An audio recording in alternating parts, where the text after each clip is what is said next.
الحمد لله نحمده ونستعينه ونستغفره ونؤمن به ونتوكل عليه ونعوذ بالله من شرور أنفسنا ومن سيئات أعمالنا من يهده الله فلا مضل له ومن يضلله فلا هادي له وأشهد أن لا إله إلا الله وحده لا شريك له وأشهد أن سيدنا وسندنا ونبينا ومولانا محمدا عبده ورسوله صلى الله تعالى عليه وعلى آله وأصحابه وبارك وسلم تسليما كثيرا أما بعد فأعوذ بالله من الشيطان الرجيم بسم الله الرحمن الرحيم فمن يعمل مثقال ذرة خيرا يره ومن يعمل مثقال ذرة شرا يره آمنت بالله صدق الله مولانا العظيم. بزرگان محترم اور برادران عزیز، اس آیت کریمہ کی تشریح پچھلے کئی جمعوں سے چل رہی ہے، اور جو اس کا بنیادی مقصد ہے الحمدللہ وہ پچھلے بیانات میں واضح ہو چکا ہے، جس کا حاصل یہ ہے کہ کوئی نیک کام بظاہر کتنا ہی معمولی معلوم ہوتا ہو، اس کو معمولی سمجھ کر چھوڑنا نہیں چاہیے، اور کوئی برا کام دیکھنے میں کتنا ہی معمولی معلوم ہوتا ہو، اس کو معمولی سمجھ کر اختیار نہیں کرنا چاہیے. اسی بات کی کچھ تفصیل اور تشریح پچھلے کئی جمعوں میں عرض کرتا رہا ہوں،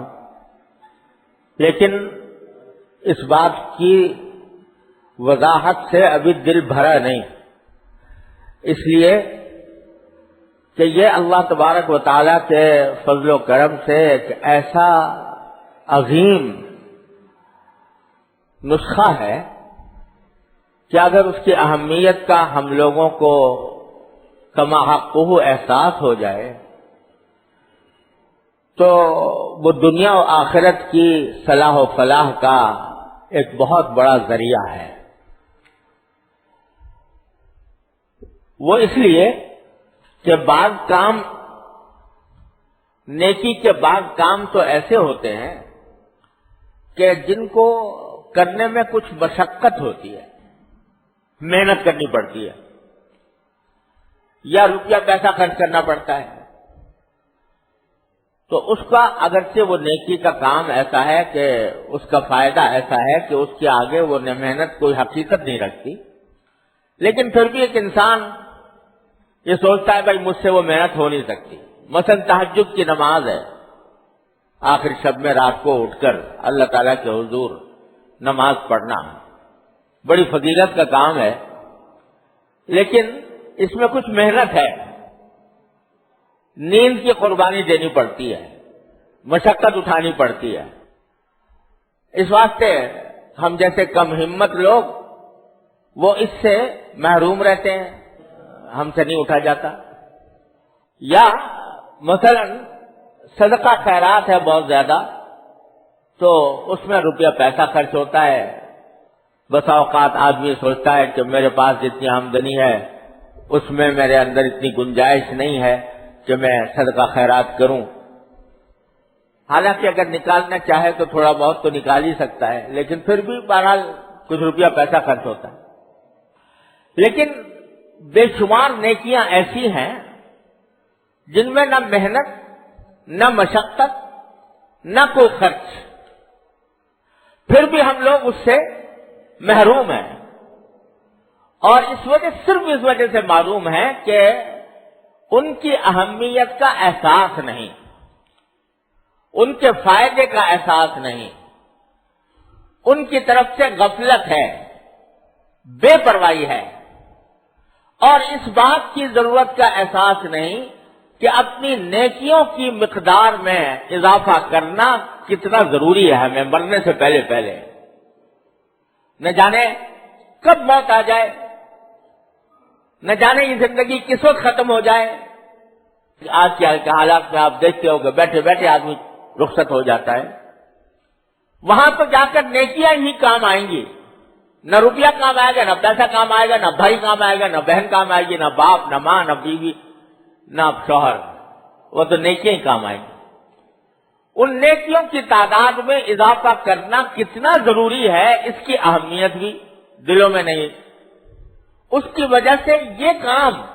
جس میں نہ کوئی محنت، نہ کوئی مشقت، نہ کوئی خرچ، اس سے بھی محروم ہے۔ تو دل چاہتا ہے کہ ذرا تھوڑا سا اس کی مثالیں دے کر ان کو ذرا سمجھایا جائے۔ مثلا مثال کے طور پر حدیث میں آتا ہے کہ نبی کریم سرور عالم صلی اللہ علیہ وسلم نے ارشاد فرمایا کہ ایک مسلمان بھائی کا دوسرے مسلمان بھائی سے خندہ پیشانی کے ساتھ ملنا، مسکراتے ہوئے چہرے کے ساتھ ملنا، خندہ پیشانی کے ساتھ ملنا، حدیث میں فرمایا نبی کریم سرور عالم صلی اللہ علیہ وسلم نے کہ یہ صدقہ ہے،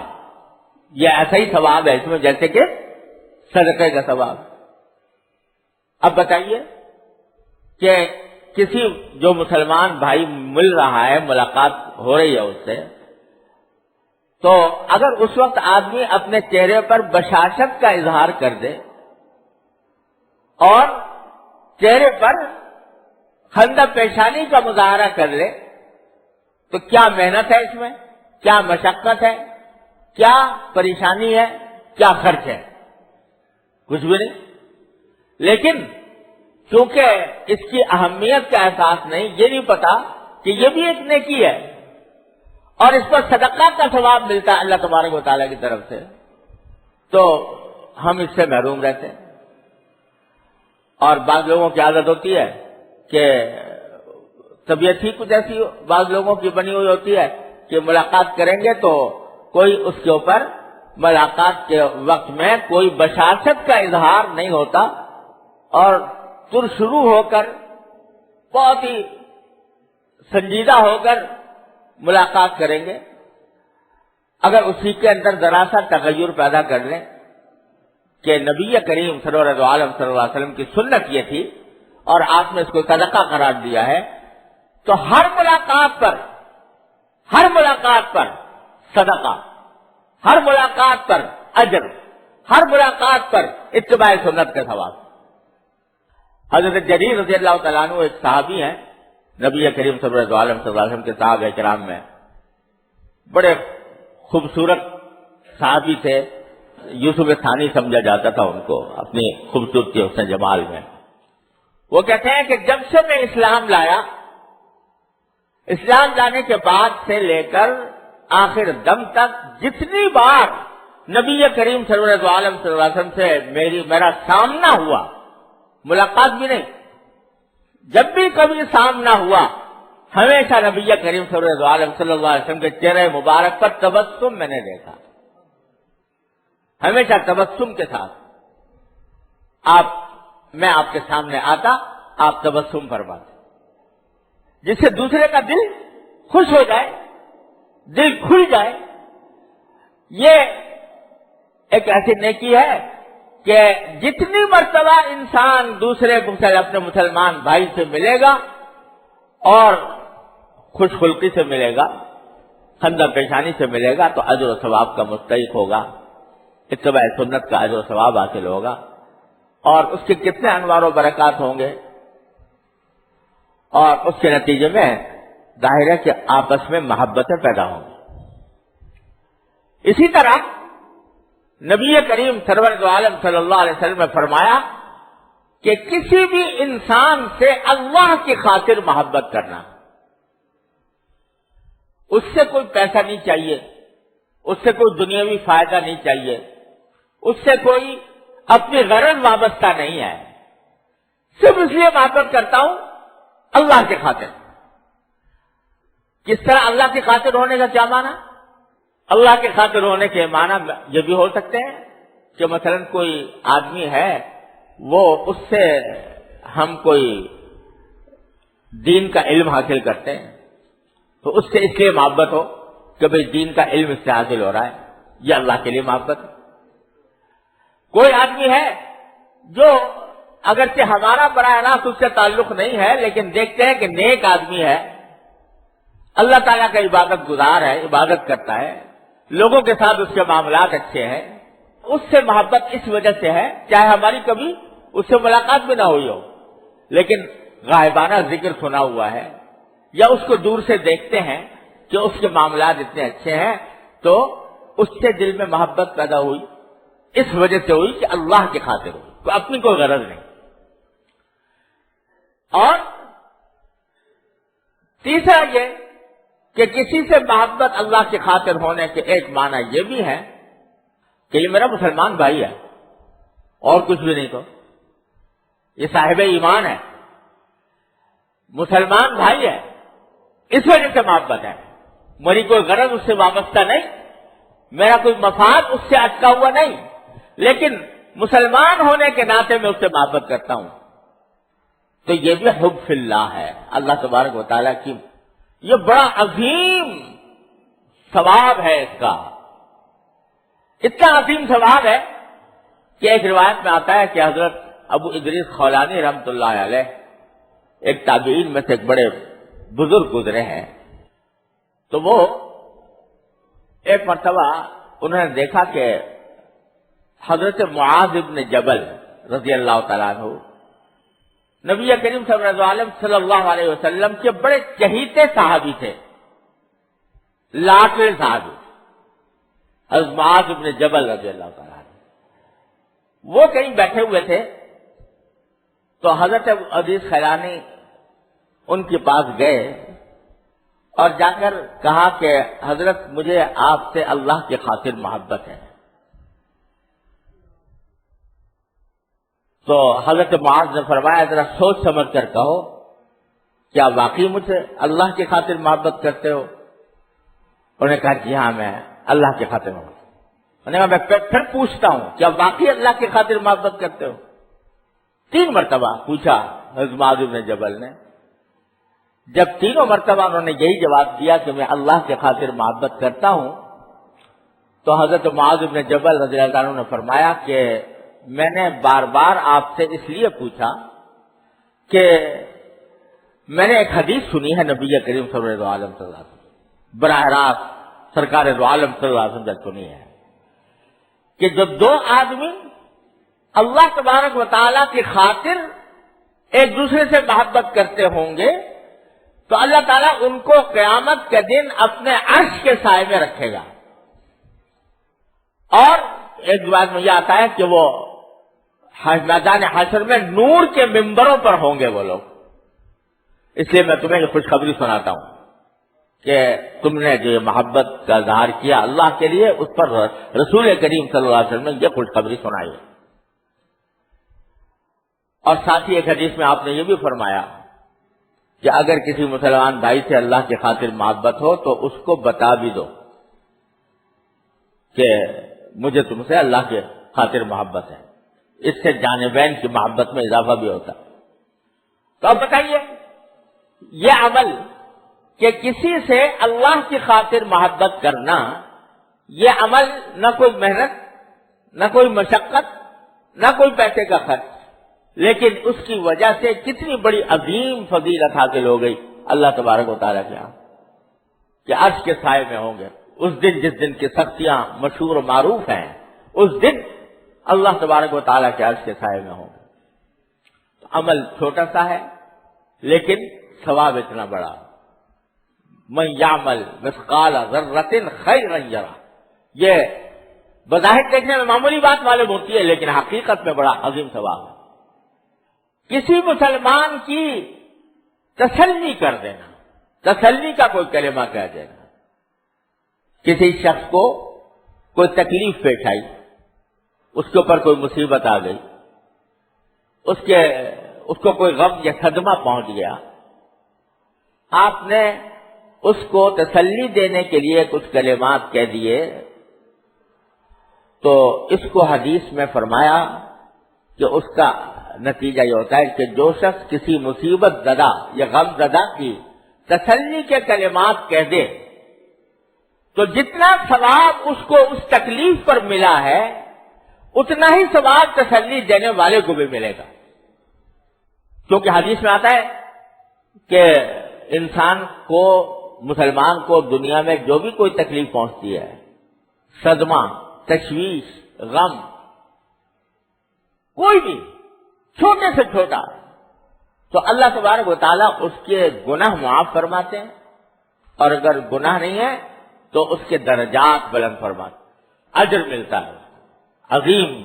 اجر ملتا ہے۔ تو فرمایا جس نے تسلی کے کا کلمہ کہہ دیا کسی مصیبت زدہ کو، کسی غم زدہ کو، اس کے اوپر اس کو اتنا ہی ثواب ملے گا جتنا کہ اس مصیبت زدہ کو اپنی مصیبت پر ملا۔ اب یہ کیا اس میں کیا تکلیف ہے، کیا پریشانی ہے یہ جملہ کہہ دینے میں؟ کسی شخص کو کسی تکلیف سے بچا لینا، کسی تکلیف سے بچا لینا، یعنی اپنے عمل سے اس بات کا اہتمام کرنا کہ کسی کو مجھ سے تکلیف نہ پہنچ جائے۔ چلتے ہوئے راستے میں اگر آپ دوسروں کے واسطے اس بات کا خیال رکھیں کہ میرے وجود سے دوسرے چلنے والوں کو تکلیف نہ ہو، تو یہ تکلیف سے کسی مومن کو بچانا یا کسی بھی انسان کو بچانا، بلکہ کسی جانور کو بچانا، اس کے اوپر بھی اللہ تبارک و تعالیٰ عظیم اجر و ثواب عطا فرماتے ہیں۔ اب آج کل یہ ہمارے ہاں مسئلہ چل پڑا ہے کہ ٹریفک کے قواعد ہوتے ہیں، وہ اس لیے بنائے جاتے ہیں تاکہ سب لوگ اطمینان کے ساتھ اپنے راستے کو اختیار کر سکیں، کسی کو کوئی زحمت نہ ہو۔ لیکن آپ نے گاڑی ایسی جگہ لے جا کے کھڑی کر دی جہاں پر کہ لوگوں کو گزرنے میں دشواری ہوئی، یا دوسری گاڑیوں کا راستہ بند ہو گیا، دوسری گاڑیوں کا راستہ بند ہو گیا، تو یہ گناہ ہے۔ اور کسی مسلمان کو یا کسی بھی انسان کو ناحق کوئی تکلیف پہنچانا یہ گناہ ہے، کبیرہ ہے۔ ایسا ہی گناہ کہ شراب پینا، زنا کرنا، چوری کرنا، ڈاکہ ڈالنا، ایسے ہی گناہ۔ تو اگر کوئی شخص یہ کام کرے گا تو گناہ کا کام کرے گا۔ لیکن افسوس ہے کہ آج کل ہم لوگوں نے دین کو محدود کر لیا ہے بس نماز روزے کی حد تک اور مسجد اور مدرسے کی حد تک۔ اپنی معاشرتی زندگی میں ہم ایک دوسرے کو تکلیفیں پہنچاتے رہتے ہیں اور خیال بھی نہیں ہوتا کہ یہ ہم نے کسی گناہ کا ارتکاب کیا۔ اگر آپ تھوڑا سا وقت اس کام پر لگا دیں کہ میں گاڑی کھڑی کرنے کے لیے ایسی جگہ کا انتخاب کروں جہاں کسی دوسرے کو تکلیف نہ پہنچے، تو نتیجہ یہ کہ اس نیت کی وجہ سے جب آپ 1-2 منٹ خرچ کریں گے تو اس پر آپ کو انشاءاللہ بڑا اجر و ثواب ملے گا۔ میں اکثر و بیشتر دیکھتا ہوں مسجدوں میں، جہاں بڑی مسجد ہوتے ہیں، گاڑیاں زیادہ ہوتی ہیں، کبھی بعض ہوتا ہے کسی جگہ تقریر ہوتی ہے، ہمارے ساتھ واقع پیش آتا ہے، تو لوگ گاڑیاں کھڑی کر جاتے ہیں ایسی جگہ پر کہ کوئی بیچارہ نکلنا چاہتا ہے تو اس کے لیے نکلنے کا راستہ ہی بند ہے۔ نتیجہ یہ کہ بار بار اسٹیج سے اعلان کرنا پڑتا ہے کہ بھئی فلاں گاڑی بیچ میں کھڑی ہوئی ہے، اس کو اٹھائیں۔ اب وہ بات تو سن رہے ہیں وہاں بیٹھ کے، دین کی بات سن رہے ہیں، لیکن یہ گناہ کر کے آئے ہیں کہ لوگوں کا راستہ بند کر دیا، تو اس سے کیا حاصل ہوگا سوائے گناہ کے۔ اگر اس کام کا لحاظ رکھیں کہ بھائی یہ تکلیف لوگوں کو سے بچایا جائے، تو یہ چند منٹ کی بات ہے، چند منٹ کا کہ آگے پیچھے گاڑی کو تھوڑا سا آگے پیچھے کرنے سے یہ مسئلہ حاصل ہو سکتا ہے، اس پر اتنا جو ثواب آپ کو مل سکتا ہے۔ آج کل بجلی کی قلت کا رونا رویا جا رہا ہے. لوگ سڑکوں پر ٹائر جلا رہے ہیں, احتجاج کے لیے نکلے ہوئے ہیں, اور نکل کر کبھی کسی کی گاڑی کو آگ لگا دی, کبھی کسی کی دکان جلا دی, کبھی ٹائر جلا دیے, کبھی لوگوں کا راستہ روک دیا. کیا فائدہ اس سے؟ لیکن کبھی سوچا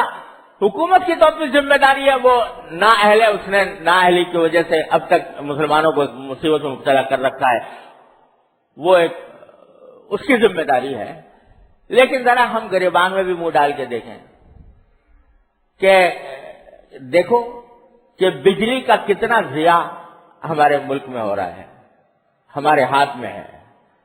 اگر کسی جگہ بلا وجہ بجلی ضائع ہو رہی ہے اور آپ نے اس کو بند کر دیا اس خیال سے کہ یہ میرے قوم کی دولت ہے اور اس قوم کی دولت کو میں بچانا چاہتا ہوں, لوگوں کو تکلیف سے بچانا چاہتا ہوں, تو یہ صرف ایک سوئچ کو آف کر دینا یہ ایسا عمل ہے جس پر آپ کو ثواب ملے. من یعمل مثقال ذرۃ خیرا یرہ میں داخل ہے. آپ اگر کسی جگہ اس قلت کے زمانے میں یہ محسوس کریں کہ بھائی ساری دنیا بیچاری بل بلا رہی ہے بجلی کی قلت کی وجہ سے, پتہ نہیں کتنے لوگ ہیں جو ہسپتال میں ان کا علاج نہیں ہو پاتا, اس وجہ سے نہیں ہو پاتا کہ بجلی چلی گئی ہے, تو میں کم از کم اپنی حد تک بجلی کے خرچ کو جتنا کم کر سکوں اتنا کم کر دوں. یہ عمل اگر آپ کریں گے اور اس نیت سے کریں گے کہ میری قوم کو اس کا فائدہ پہنچے, میرے ملک کو اس کا فائدہ پہنچے, عوام کو اس کا فائدہ پہنچے, اس پر آپ کو اجر ثواب حاصل ہوگا. اگر آپ دیکھ رہے ہیں کہ بجلی چوری ہو رہی ہے اور لوگ جو ہے چوری کر کے بجلی حاصل کر رہے ہیں جس کی وجہ سے پوری قوم مصیبت میں گرفتار ہے, اس پر اگر آپ کوئی اس کو فرمائش کر دیں کہ بھائی یہ گناہ ہے اور بہت بڑا گناہ ہے, اس سے اپنے آپ کو بچاؤ, یہ فرمائش کا کلمہ آپ نے کہہ دیا, اس کے اوپر آپ کو جو ثواب. تو غرض اگر اپنے معاشرتی زندگی کے ماحول پر نظر ڈال کر دیکھیں تو کتنے کام ہیں جو ہم اللہ تبارک و تعالیٰ کو راضی کرنے کی خاطر بغیر کسی محنت اور مشقت کے کر سکتے ہیں اور محض غفلت اور لاپرواہی کی وجہ سے اس سے محروم ہیں. اس کو پیش نظر اور ایک یہ اصول اگر اپنے دماغ اور دل میں بٹھا لیا جائے کہ اپنی ذات سے کسی بھی دوسرے کو کوئی تکلیف نہ پہنچنے دیں بلکہ اپنی طرف سے کوئی راحت کا سامان کر دیں دوسرے کے لیے, جو بھی طریقہ اس کا ہو. جیسے میں نے حدیث آپ کو پہلے شاید سنائی تھی کہ حدیث میں آتا ہے کہ نبی کریم صلی اللہ علیہ وسلم نے فرمایا کہ ایک شخص راستے سے گزر رہا تھا تو وہاں کوئی کانٹے دار جھاڑی پڑی ہوئی تھی, تو اس نے اس کو راستے سے اس نیت سے ہٹا دیا کہ کسی کو تکلیف نہ پہنچے. تو حدیث میں الفاظ یہ آتے ہیں کہ فَشَكَرَ اللَّهُ لَهُ فَغَفَرَ لَهُ, اللہ تعالیٰ نے اس کی اتنے قدردانی فرمائی کہ اس کی وجہ سے اس کی مغفرت فرمائی. یہ کیا ہوا کہ خود تو وہ بچ گیا تھا اس سے, لیکن سوچا کہ کوئی گزرنے والے کو تکلیف ہوگی تو میں اس کو ہٹا دوں تاکہ دوسرے لوگوں کے لیے راستہ صاف ہو جائے. اب یہ کانٹے ہی کے ساتھ مخصوص نہیں ہے بلکہ جو بھی کوئی چیز دوسروں کے لیے تکلیف کا سبب بن سکتی ہو اور آپ نے اس تکلیف دہ چیز کو دور کر دیا, کسی دوسرے کو گزرنے والے کو راحت پہنچا دی, یہ بہت بڑی عظیم نیکی ہے. اور من یعمل مثقال ذرۃ خیرا یرہ میں داخل ہے. اللہ تبارک و تعالیٰ اپنے رحمت سے اپنے فضل و کرم سے ہمیں اس کی سمجھ عطا فرمائے اور اس غفلت کو دور فرمائے اور اپنے دامن کو نیکیوں سے بھرنے کی توفیق عطا فرمائے. وآخر دعوانا الحمدللہ.